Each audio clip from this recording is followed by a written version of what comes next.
By how many people have not done it?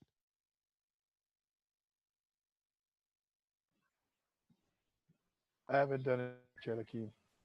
Haven't done anything. Okay. Anybody else?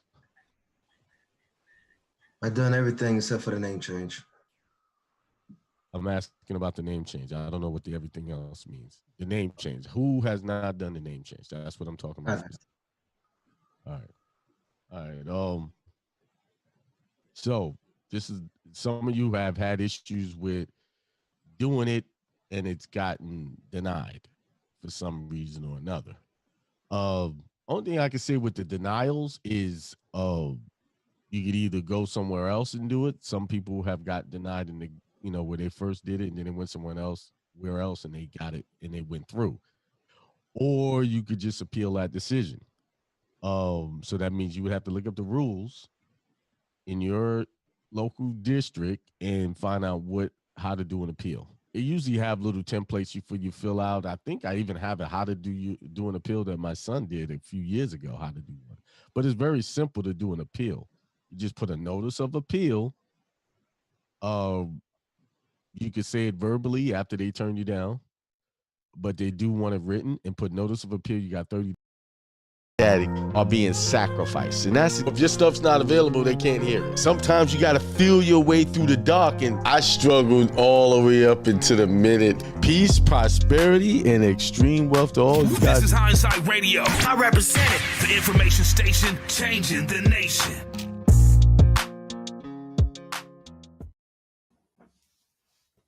Welcome everyone to another episode of Level Up Thursday with Karin. Hello, everyone. Hakeem. How's everything going? It's great. How are you? I'm doing How's your good. week? Every week's going good. I screwed up today. I don't know if Steve told you how everything got. I deleted everything. We was trying to fix something. Uh-oh. And messed up everything. Oh, Let me talk about what's going on Saturday first. okay. So there's covering my face. So there you go. The public versus private webinar. It is Saturday, 10 a.m. to 4. We're going to talk about nationality correction injunction process, name change process, national passport process, private trust, private banking, discharge, and UCC filings. You can go to my website, akeeml.com, akeemel.com. There is a link. This link I have on this page will take you to the same place, but just make it easier yourself. Put akeeml.com on there and register. It is the space is limited, and a lot of people have already signed up. I can only teach, but so many people at a time. After I get to a certain amount of people, I shut it down. So go to my website, sign up. If the link is still there, you can get in. All right, that takes care of that bit of business. Now,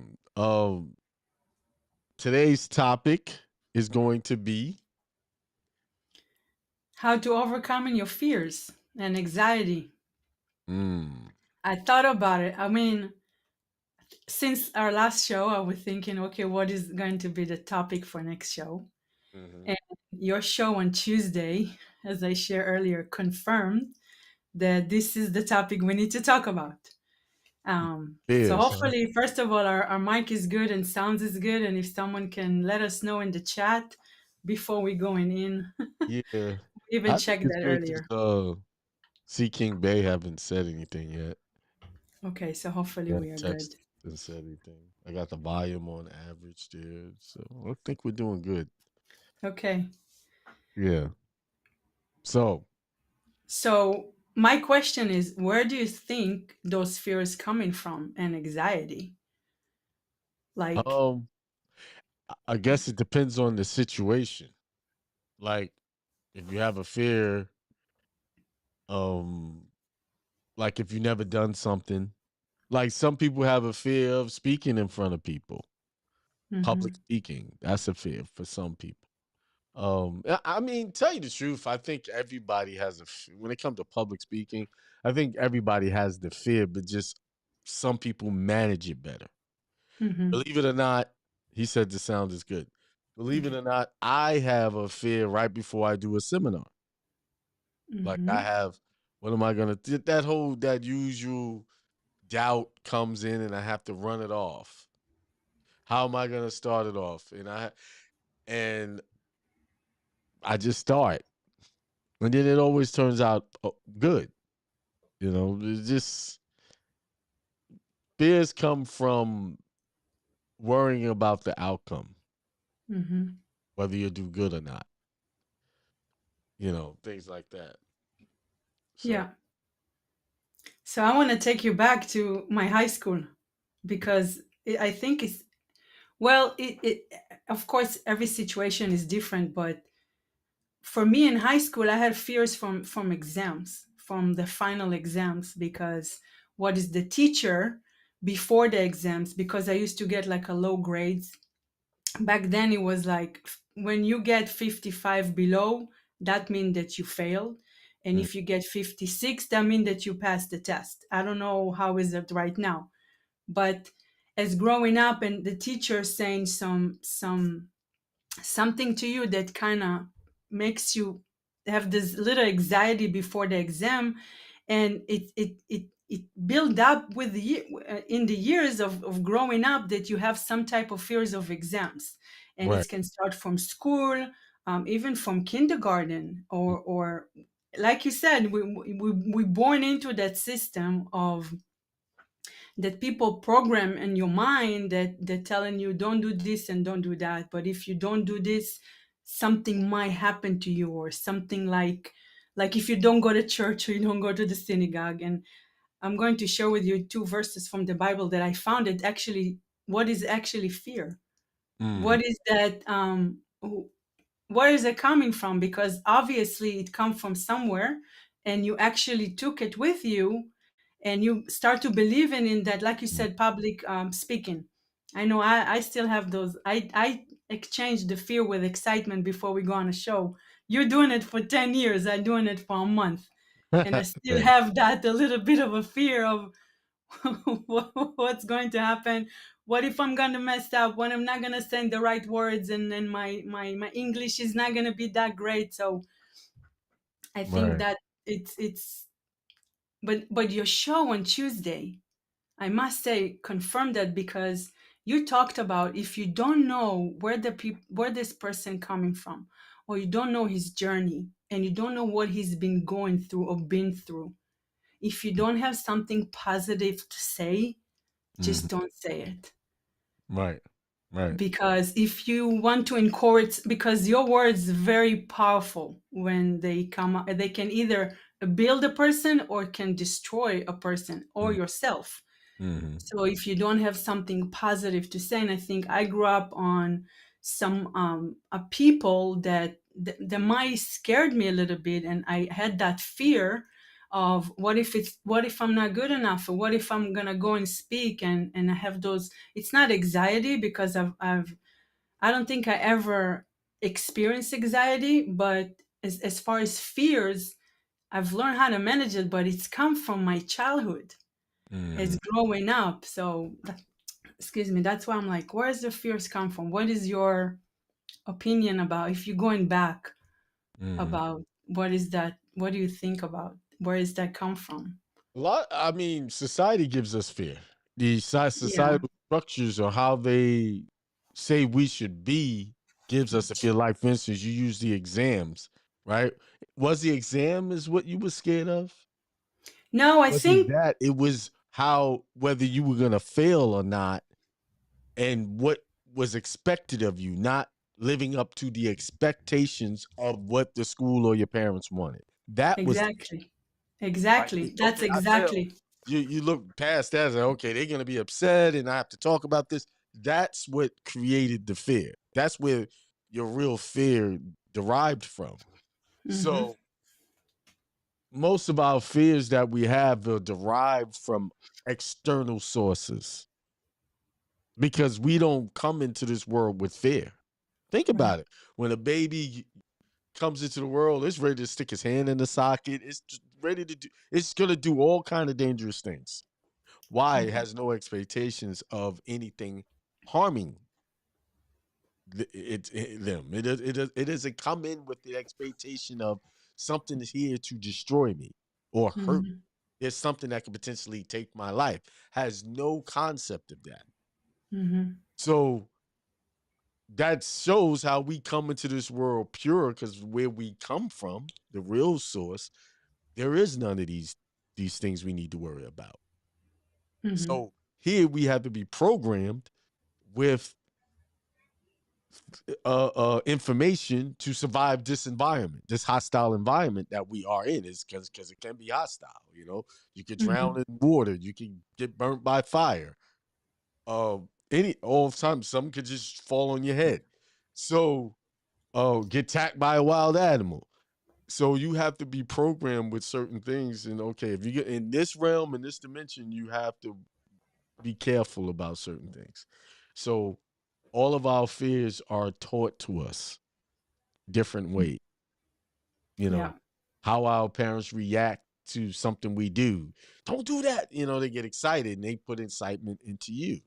Mhm. Um, so I saw this TikTok video. I don't know, maybe it was Instagram, where someone used one of those facial changing things, and they let their baby look Oh, themselves, and it yeah. changed their face to look like a monkey.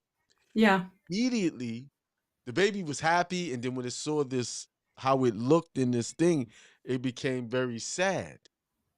Now, they were showing it as a joke how the baby reacted, but that baby's consciousness took that very serious. See, Yep. that's a program. Now, that child is going to forever have a locked-in image, a false image of how they look because of this app that changed the way the child looked.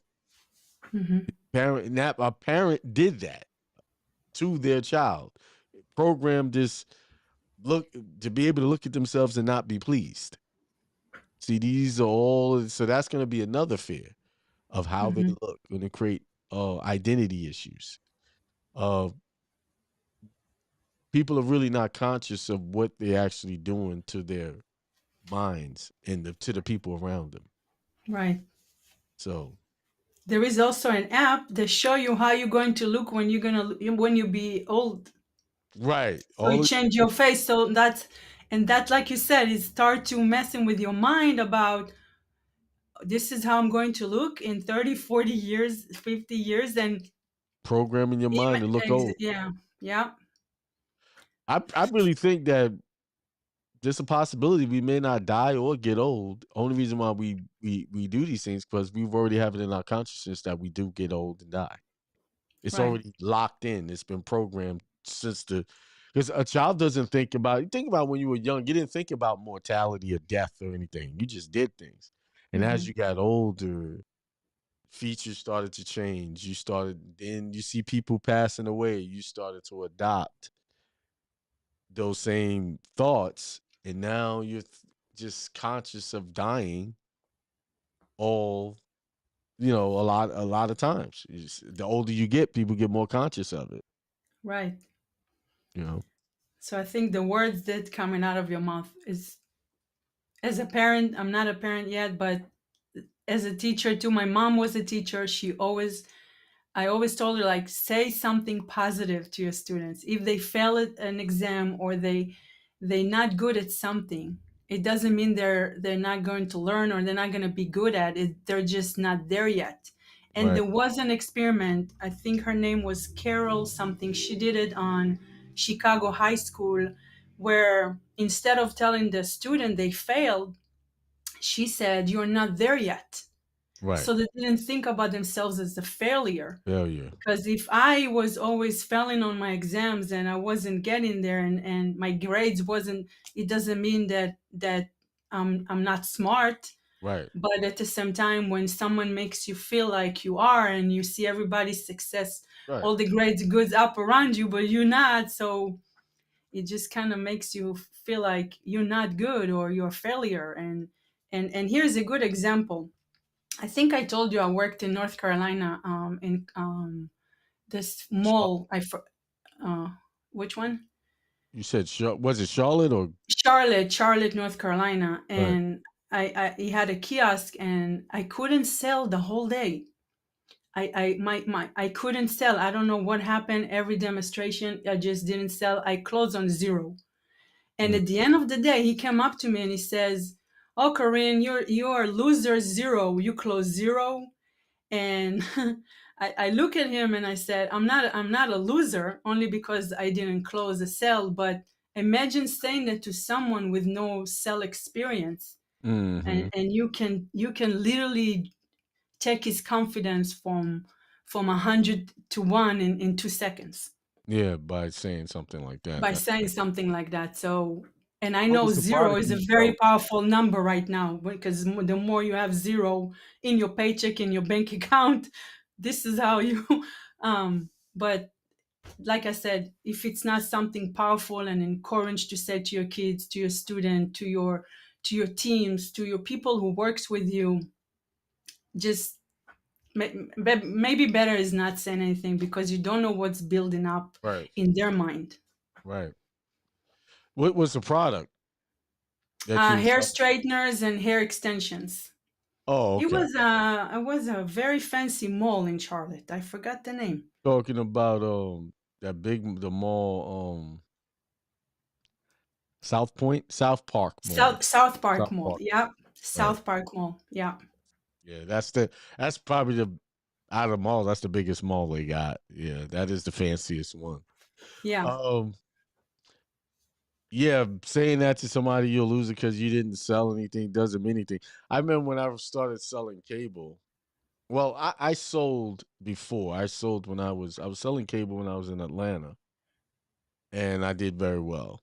But when I came to Columbia, South Carolina to sell, they don't allow technicians to sell cable. You can't. They didn't have that like they did in Atlanta with Comcast. Whereas I was a technician, that was my field. I knew how to install. Doing that helped me sell better. But I had to take off the installation hat, the technical part, and just sell. Hmm. So, and I was doing it over the phone, which was new to me. I'm a good salesperson if we're standing in front of each other, but on the phone, talking to someone, not seeing their facial expressions and getting the vibe, it was tough over the Yeah. phone. And a lot of times the people calling in were calling in for something else, and you had to turn it into a sell. So it took me probably 60 days to get acclimated to that type of environment, and I was doing horrible.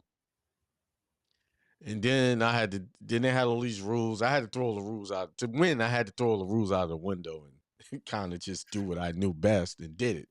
And I mean, my sales went through the roof after I did that. And then I went out into the field, back to face, but no technical. I can only sell it. Because my selling point was I could sell it and do it right there on the spot. Hmm. That was easy. But I couldn't have to wait for somebody to come install it. So I went like 2 days without selling. And they kept sending emails. Oh, you didn't sell anything today. You didn't sell it. Oh, I know I didn't sell. I don't need you to remind me that I didn't sell anything. But once I started selling, I became the top seller. Once I got acclimated to the environment, doesn't mean because in the beginning you don't do well, doesn't mean you're not going to do good. You're just getting acclimated to just it's tough in a mall environment trying to stop people and sell stuff to them. They're Hmm. not, because they already know where they want to go. They don't want anybody really stopping them. And hey, can you come over here? Can you talk about doing all of that? It's kind of that's why those places have a high turnover.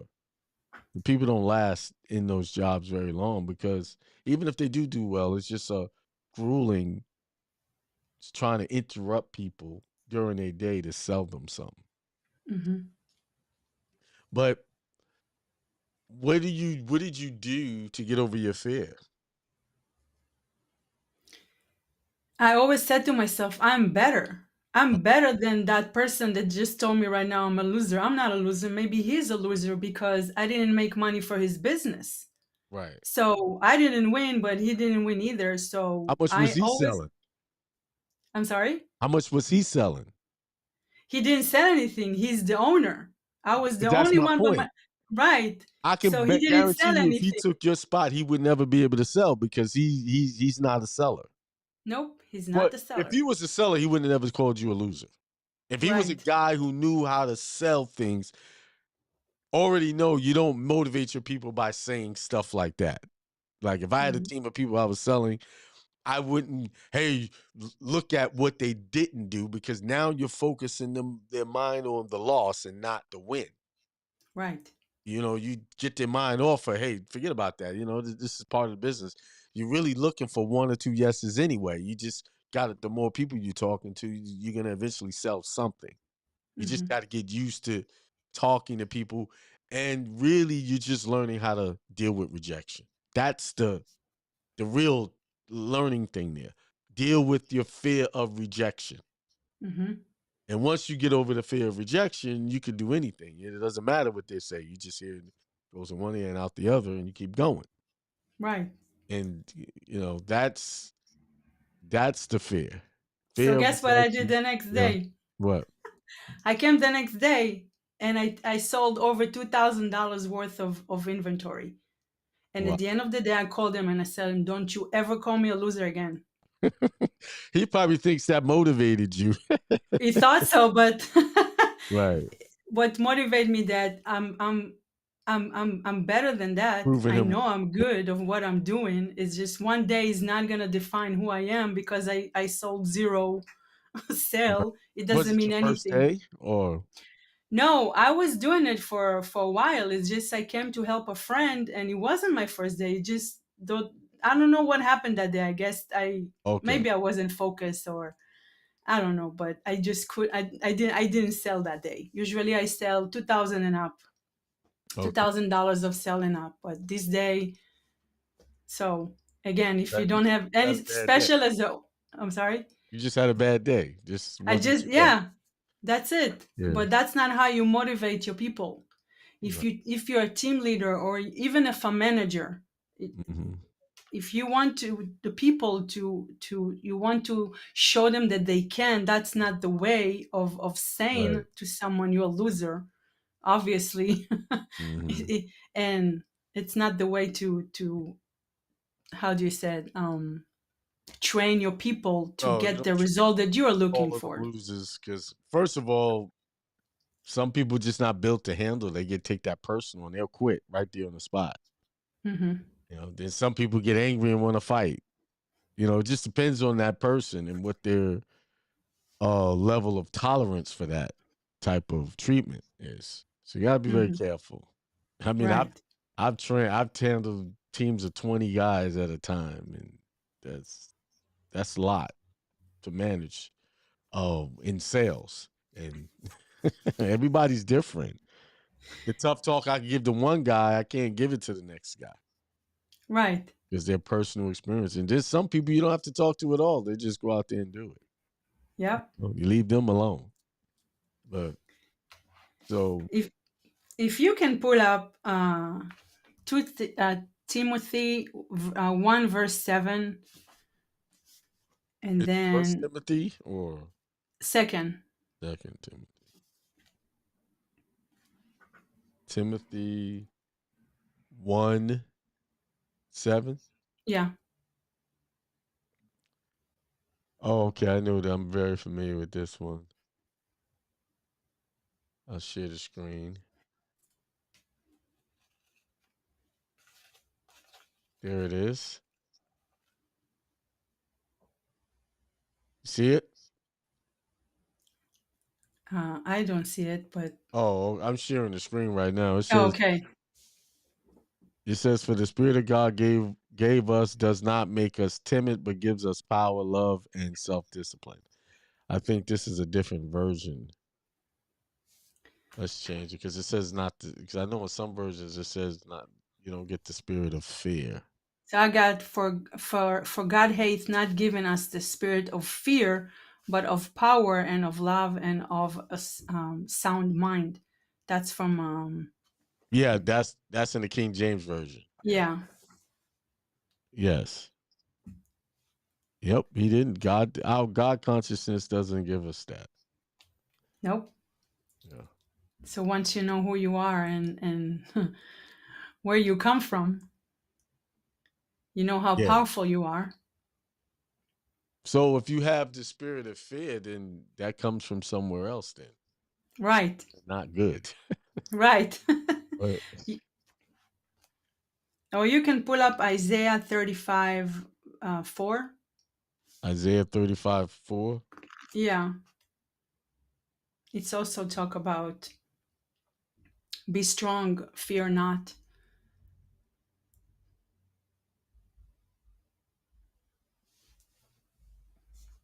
All right, Isaiah 35. Where is it?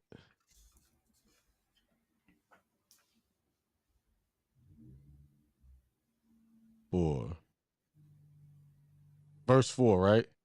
Yep. Yeah. All right. It Can says, you say to those who are fearful hearted, be strong, do not fear. Behold, your God will come with vengeance, with the recompense of God, he will come and save you. Did I read the one you wanted? Yeah. Yeah. All right. It says, do not be fearful.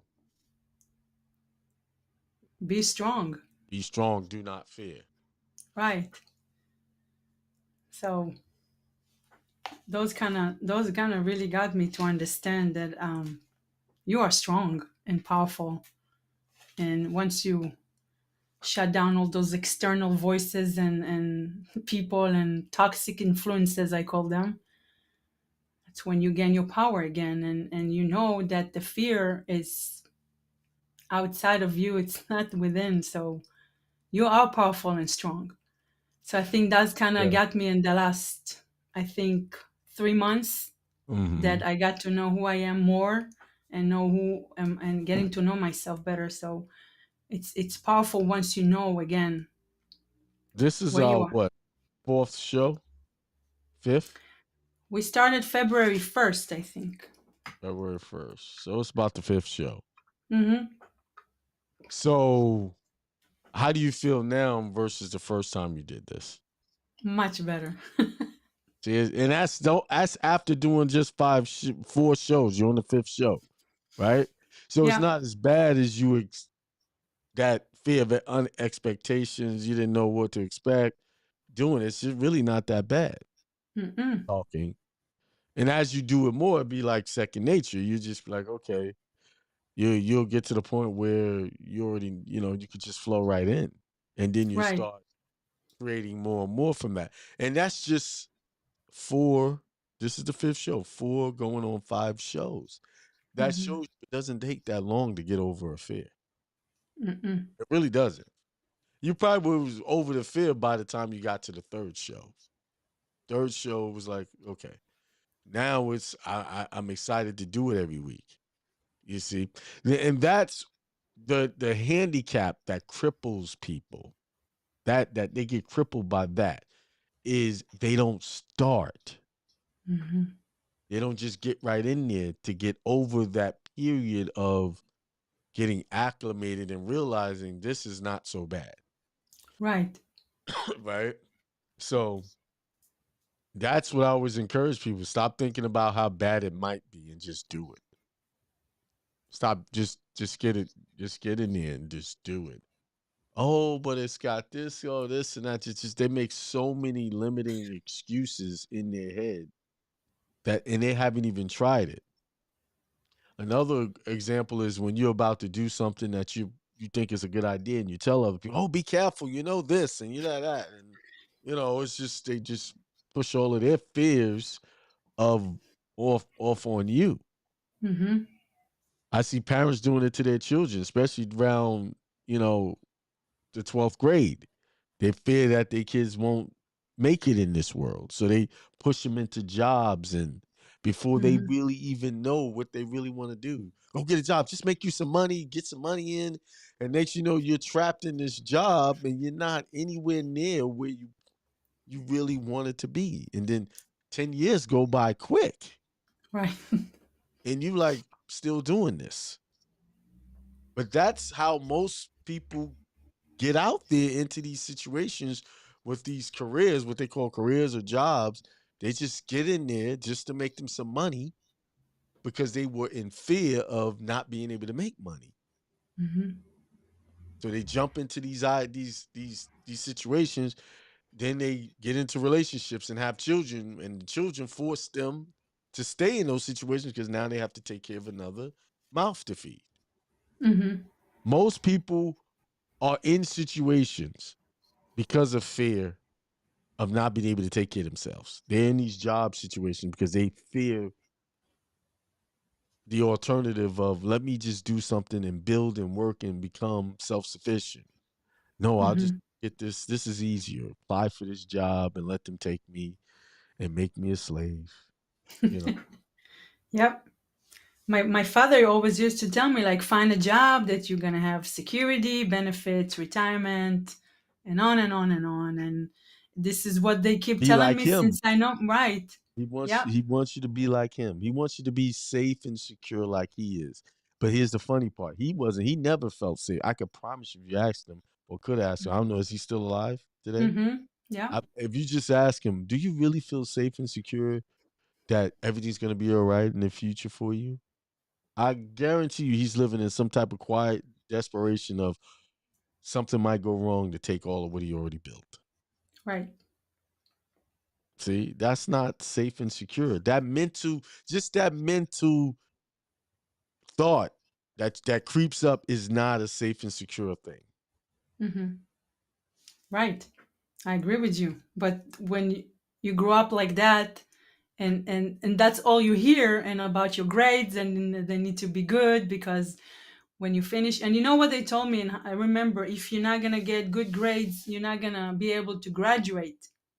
And I think that part kind of really scared me, like, oh, I'm not gonna graduate from school, and oh my God, what's going to happen? What's gonna other people gonna say about me, because I was already the outcast person. So I was like afraid of what people gonna say about me and Right. how they're gonna see me or judge me. It was not that I was judging myself. And like you said, people don't want to start something because they afraid of the first step, but also what other people say about them because they're judging themselves. They Right. think that you are good. God created you in his image, and you have all this creativity in you, and your powerful mind. Once you shut down everything around you, you're going to be able to see everything with your inner eye, with your spirit eye, and with everything inside of you. It's not the physical. That's why it's so powerful when you get to that point of actually doing it and sit with yourself.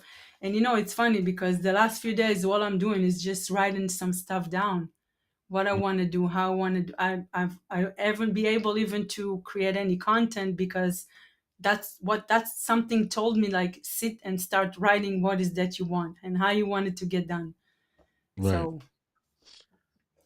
So I what has happened that people are so used to um tearing down people's real dreams, they don't know that that's what they're doing. When you tell somebody to come and do it a certain way, you're taking away their ability, or you're robbing them of their ability of being creative for themselves. And that's the problem with outside. A lot of people don't have creativity because they scared. Like I talk to some of the young kids. Talk to them. Oh, I don't really want a job, but I don't know how to make money. I'm like, what do you mean? Don't you have a phone? You don't you have TikTok? You watch all these things. I said, all of those people you're watching are making money. Won't you just do what they're doing? Won't you that cell phone you're holding make it make money? Like TikTok is like one of the, to me, is the best platform because you could add products to your page and endorse that, get money from that. Right. And it's so many things you can do to monetize your channel and do it rather quickly than the other platforms. So, and they're trying to ban it. they said it was banned, but it's not really banned. It passed the Senate, I think, and it goes on to the House.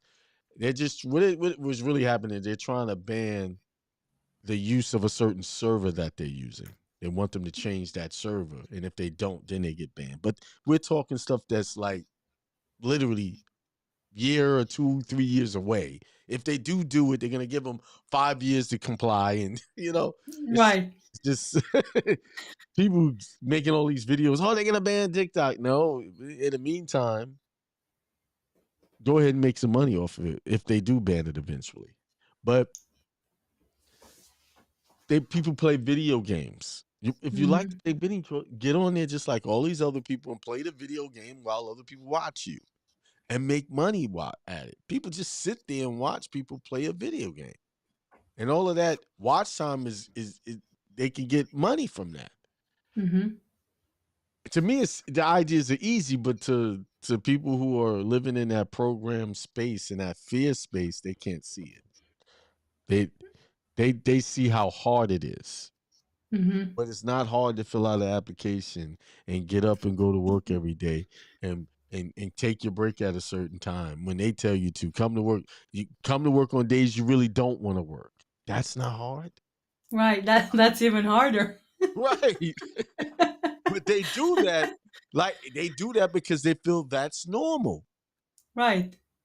Well, all I got to do is click on my computer, get in front of here, and play with my joystick and keep, whatever game you're playing, and I'm going to get paid from doing hours of that. That's the job. The military is hiring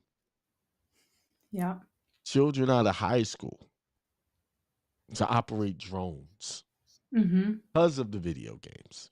Right. So, like, there was this kid, it was a long time ago. He was not a good, according to school standards, he was very poor, but he was very good at video games. He was one of the first recruits into the program on the Air Force to do drone strikes. See? So, because he played video games. Yeah. My hang on a second.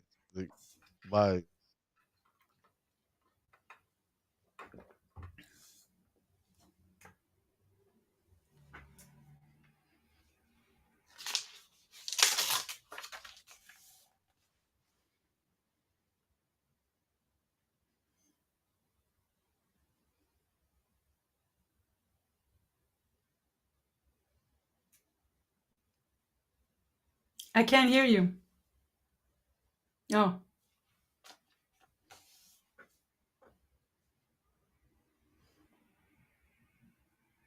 No, I had to take that Yeah. call. That's my son. Oh. He just dropped off a load, and I had to see what was going on. Oh, okay. I got to either get him a hotel or he'll come here. I think he's about 3 hours away. Yeah. So there's the fear that most people have is because they are not equipped with the knowledge that they are powerful. Like you knew you could sell. You just had a bad day. But someone come and tried to put that idea in your head that you was a loser. And that's what's wrong with people. They have ideas in their head that's not true. And they believe them. Believe they're not good enough. They believe they can't do this. They believe they can't survive without a 9-to-5 job. They believe that they can survive. He says 4. I don't know what you want to do. Oh, hang on a second. I might have to book him a hotel. But go ahead. You can go ahead and talk. Yeah, I mean, I agree with you about if I think that a lot of kids, they're looking up channels that do play video games, and they see they have millions of subscribers and lots of views, but they after like a week of they playing video and they don't see any movement on their channel, they give up. Courage. they see that those people started years ago with 0 subscribers, 0 views, but they build themselves up. And I think that They've been when doing they it for years. yes, and then when those kids don't see results, and they probably one of the friend told them, oh, this is not good enough, so they start getting those idea, maybe it's not a good idea to do that channel, and that's what they give up and they stopped. Right. So if you have an idea in your head, go and put it out there. It like you said, if it's not gonna work for you, it's gonna work on you, but you know at least what direction and where do you want to take it. But Right. if you do what you love and you're doing it and knowing that money is not an issue, like you're doing it for years and money coming to your banking account and it's overflowing, you're gonna start seeing the result. You're gonna start seeing the result. People gonna follow you. People gonna subscribe to your channel. You're gonna have millions of views. Right. But you, if this is what you love, this is what you're here to do, just go ahead and do it. Right. Yeah. So when you talked about what people see other people's successes, that's all they see. They Mm-hmm. don't see what got them there. Mm-hmm. Well, like, let's just talk about comedian Cat Williams wasn't always famous. And when you hear his story, it took him time to get there. He worked on he was homeless. Then you Mm-hmm. had other people that they weren't always at the top of their game. They just at the top of the game right now. Mm-hmm. And when you look at, especially you look at stars, they don't stay at the top forever. Michael Jackson, one of the greatest artists I think of all time, he didn't stay at the top forever. He got his peak and then he dropped off. Mm-hmm. So why? Because you're not putting in as much work as you was when you were really going hard. Mm-hmm. You know, because you're gonna get there. You're like, oh, I'm making a lot of money. You're gonna get lazy. You're not gonna do as much. You know, unless you're one of those people that just can keep pushing. So, with anything that you're trying to do, you have to get over that fear of rejection in anything. Like in sales, talking to people and try to get them to buy something. That's rejection. But in like the space of social media, rejection is you're not getting the likes. That's a rejection. Mm-hmm. Someone didn't push the like. And here's the thing. A lot of people might like it. They just decide not to push the like. You really have to tell people to push the like for them to Right. remember to push the like. It's not like they're doing it on purpose. They just watching them and they moved on to something else and just forgot to hit then they don't think about it. They just move True. on. So you can Right. say, if you like my contact, please press the like. You have to trigger them to do the like. I noticed that even with my channel, I wasn't asking for the likes. But when I asked for it, people did it. Not Right. that they didn't want to like it. It's just that it wasn't something they were thinking. So, so that's, people have to be mindful that the process is, I would never say it's your journey. It's a process. And why I say it's a process, you have to put in things in place and systematically execute those processes to get to the success. Mm-hmm. The people say a journey could take you anywhere. It's a process. It's a system you must create and work on it and perfect it over time. And as you perfect it, it gets better, and you see how the growth of your project goes with you working out that process. And then that takes away the fear, because now you can predict where your next moves are gonna be. Right. I You like see, when it's a process. Take it as a process. I like it. yeah. A lot of people say, "Oh, it's a journey." Yeah, no, life is not a journey. Life is a process in a system, and when either you work in a system that was given to you Mm-hmm. from your parents or whoever programmed you as a child, or you go and adopt a system that works for you. Right. You go find a system and make it work for you, that where you feel whole in what you're doing. Most of us, and I know I've been through it, you were doing things and you didn't feel whole. And the reason why you didn't feel whole because it's not your system. It's their system. It's what they wanted you to do. What the church said you had to do. What the church told you God said you have to do. Right. A lot of really holier than thou staunch Christian people or religious people. I don't Christians. I'm gonna say I'm picking on them, but that's most people I deal with. They love to say it's God's will. It's God's will, and whatever his will is, you got to go with that. And that is one of the biggest lies. God's will is for you to live your life as if you already know who you are. That's it. That's the will.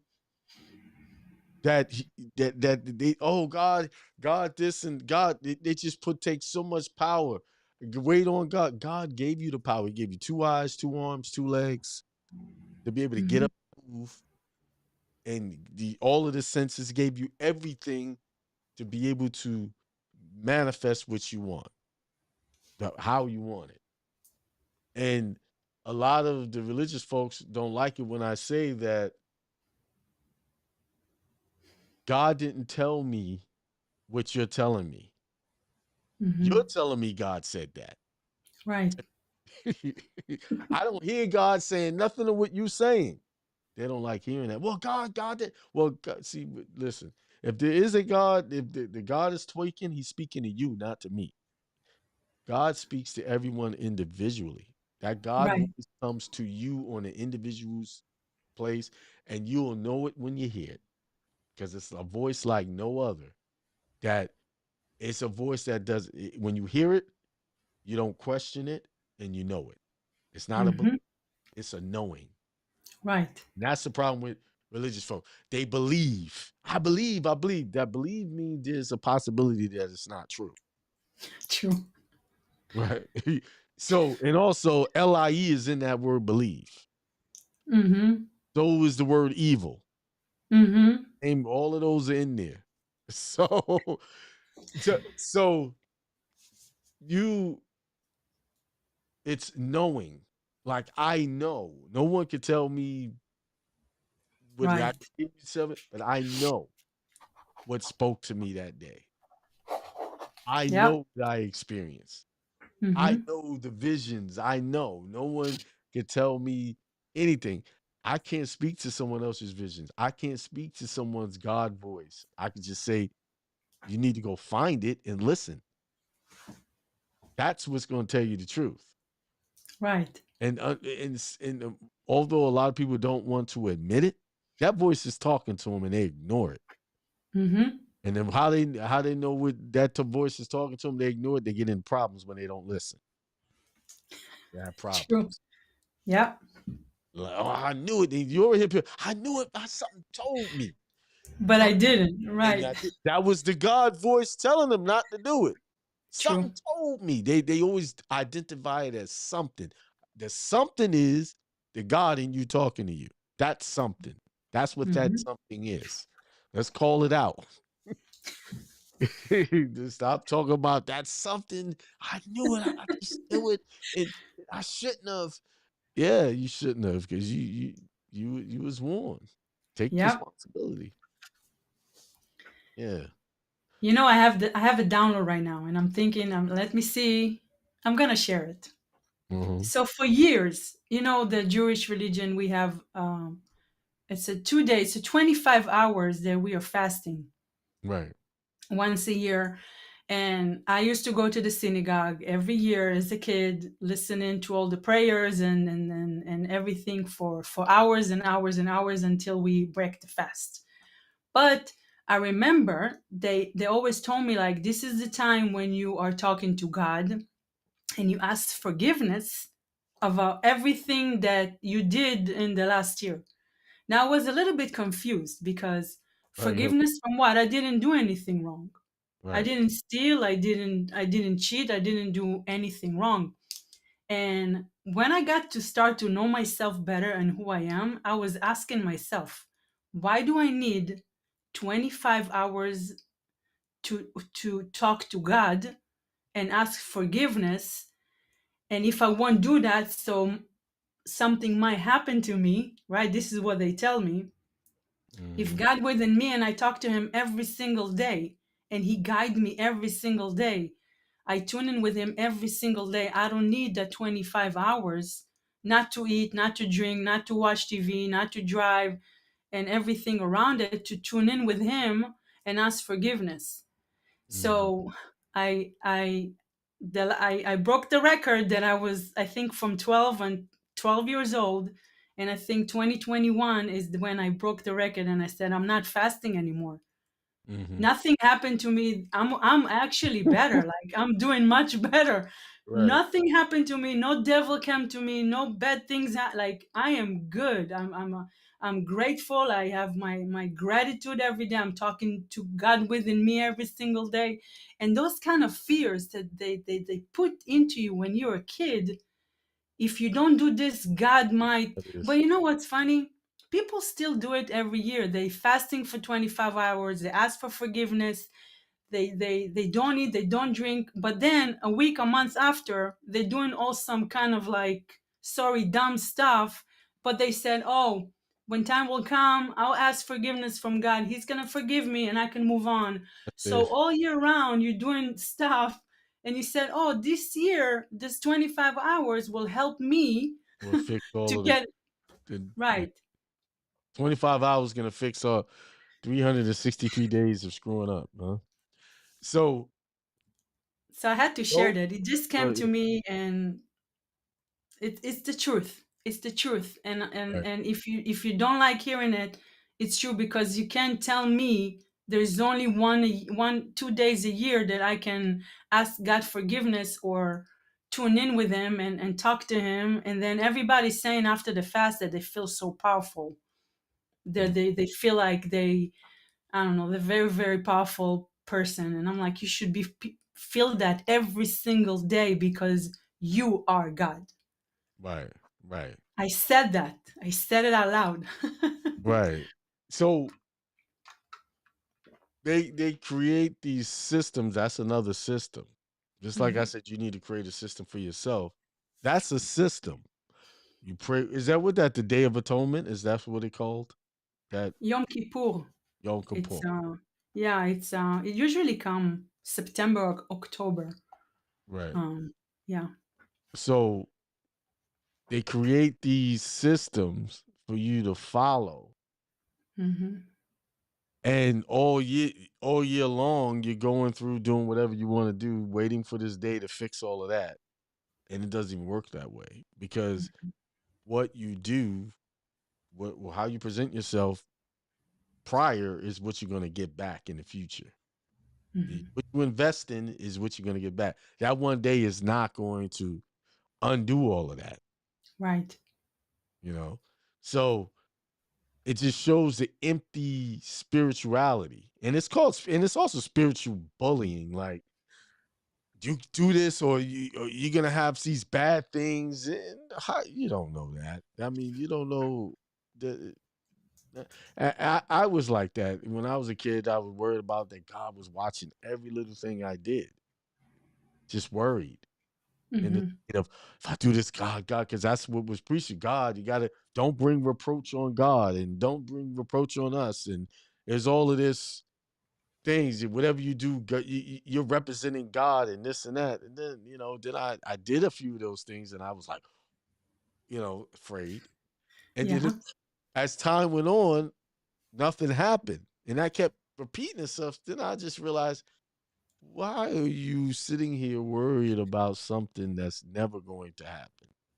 And Right. then that's when I started to be able to separate that it's people telling me this. This is not what God actually said.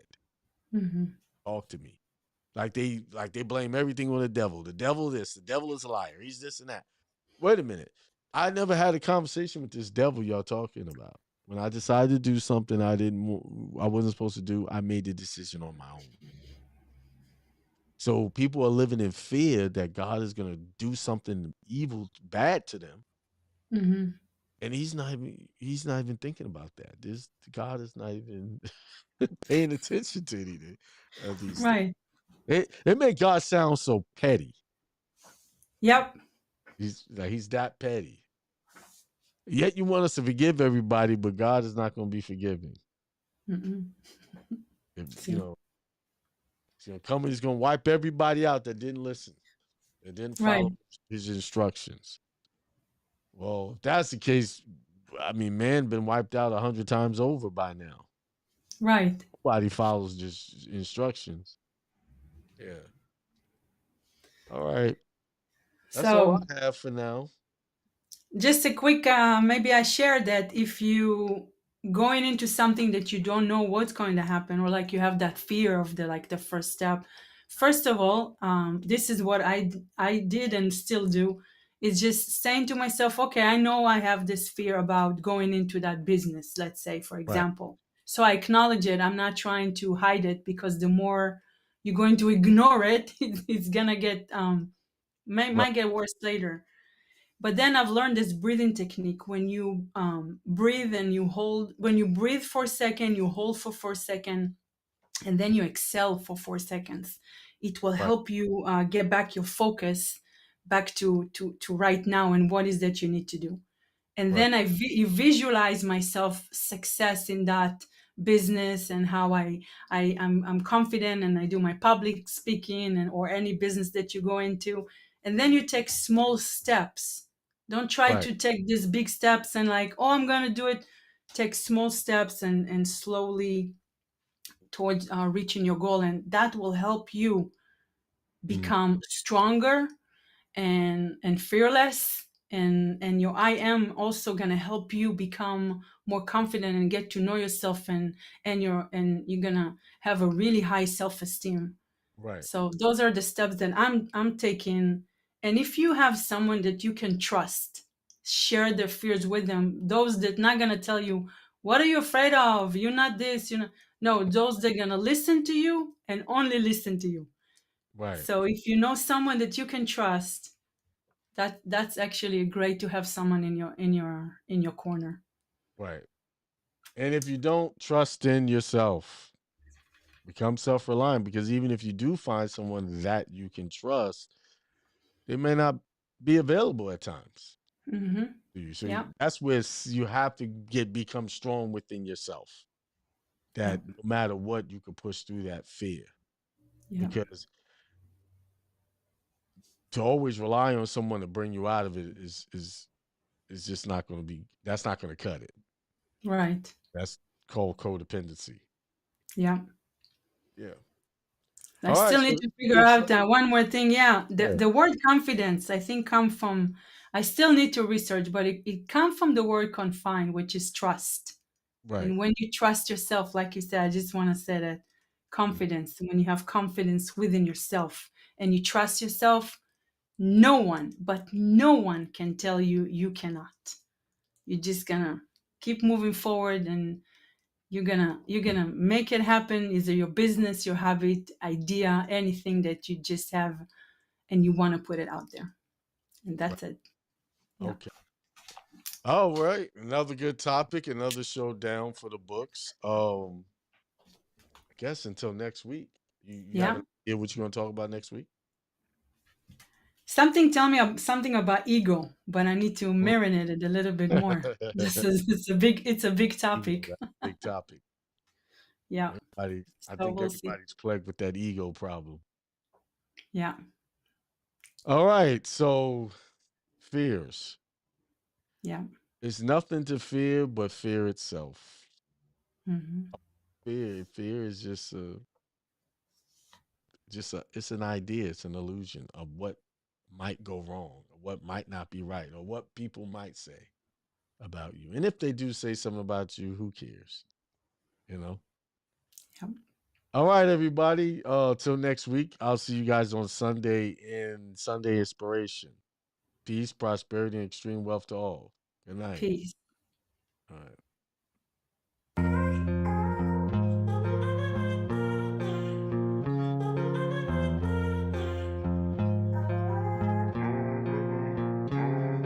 Peace, prosperity, and extreme wealth to all you guys. This is Hindsight Radio. I represent it, the information station.